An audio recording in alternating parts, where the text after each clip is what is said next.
మా ఛానల్కి స్వాగతం. మిథున రాశిలో ఏడాది తర్వాత రవి భగవానుడు సంచారం అవ్వడం వలన 15/6/2024 నుండి 16/7/2024 వరకు ఏడాది తర్వాత మిథున రాశిలో రవి సంచారం చేయనప్పుడు అన్ని గ్రహాలలో అన్ని రాశులలో అందరికి ఎలా ఉండబోతుందో ఈ వీడియోలో సవివరంగా సంపూర్ణంగా తెలుసుకుందాం.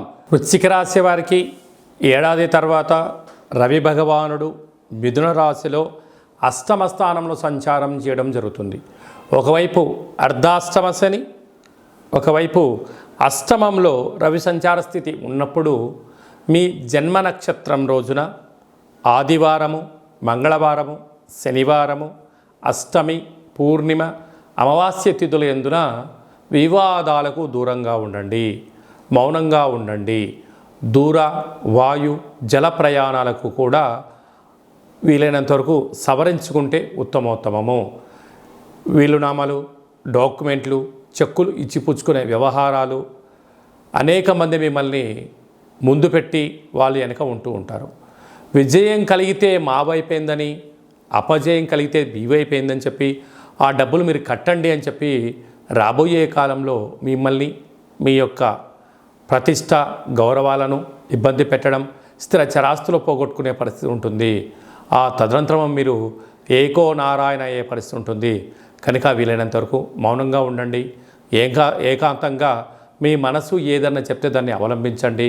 అన్నింటా విజయానికి ప్రశాంతతతో స్వాగతం పలకండి. మిథున రాశిలో రవి భగవానుడు సంచారం చేయనప్పుడు ఇంకనూ స్వామివారి యొక్క ఆశీస్సులు మనకు అద్భుతమైన విజయాలు ఫలితాలు కలిగించగలగాలి అన్నట్లయితే ప్రతి ఆదివారం పూట ఉదయం 6 నుండి 7 గంటల వరకు రవిహోర జరుగుతూ ఉంటుంది. అలాగా నెల పొడవునా ఆ సమయంలో రవిహోర కాల సమయంలో ఎలాంటి విధివిధానాలు పాటించాలన్నట్లయితే ఎరుపు వస్త్రాలు ధరింపచేయడం, గోధుమలతో కూడుకున్న ఆహారాన్ని భుజించడం, ఆవులకు, కుక్కలకు, సాధు సంతులకు గోధుమ రొట్టెలను దానం చేయడం వలన మంచి ఫలితం కలుగుతుంది అని చెప్పి గమనించాలి. అలాగనే ఇంకనూ మనం విజయం సాధించగలగాలి అన్నట్లయితే ఈ యొక్క పాత్ర కంచు పాత్ర అంటారు. ఇక్కడ రాసులు 12 ఎలా ఉంటాయో 12 రాసులను అచ్చు వేయడం జరుగుతుంది. ఈ యొక్క పాత్రను మనం ఇంట్లో ఉంచుకొని ఎలాంటి విధానాలు పాటించాలో సంపూర్ణంగా తెలుసుకుందాం. ఇలా ఒక్కసారి శబ్దం చేయగానే ఓం అనేటువంటి శబ్దం రావడం ప్రారంభిస్తుంది. ఒకసారి చూడండి.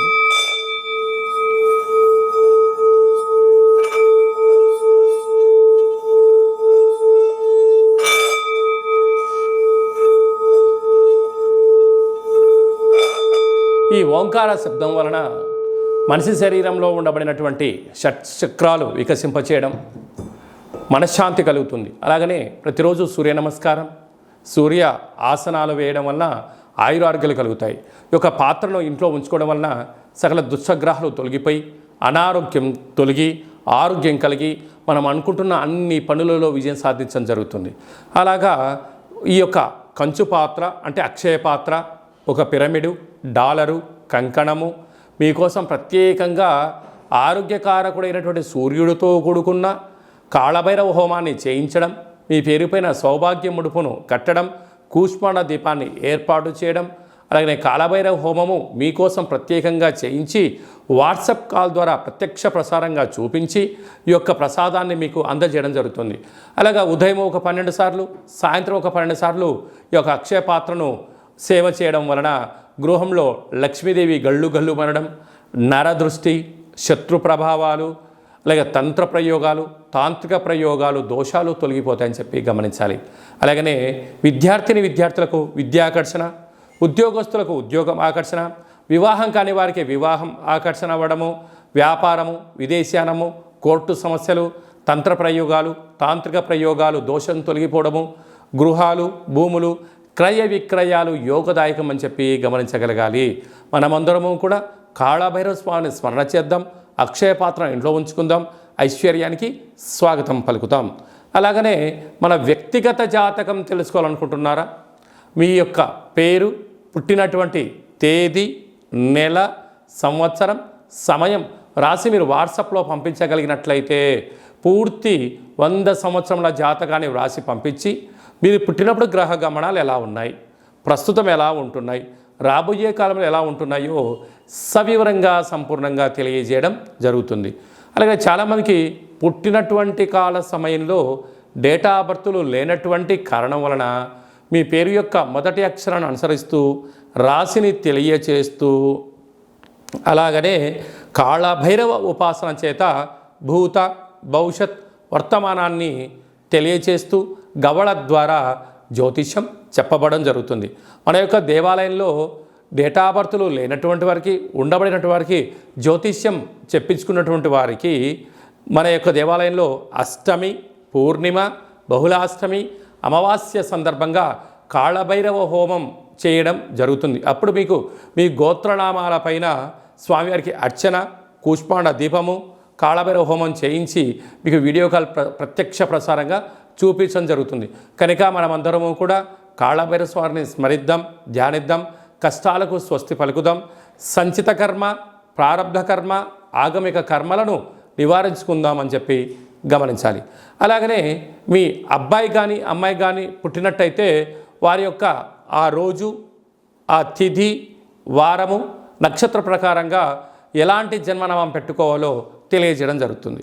మీ అబ్బాయి కానీ అమ్మాయికి కానీ ఎంత ప్రయత్నం చేసినా వివాహం అవ్వడం లేదా, జాతకంలో ఎలాంటి యోగాలున్నాయి, ఎలాంటి దోషాలున్నాయి, వివాహం ఎప్పుడవుతుందో కూడా సవివరంగా సంపూర్ణంగా తెలియచేయడం జరుగుతుంది.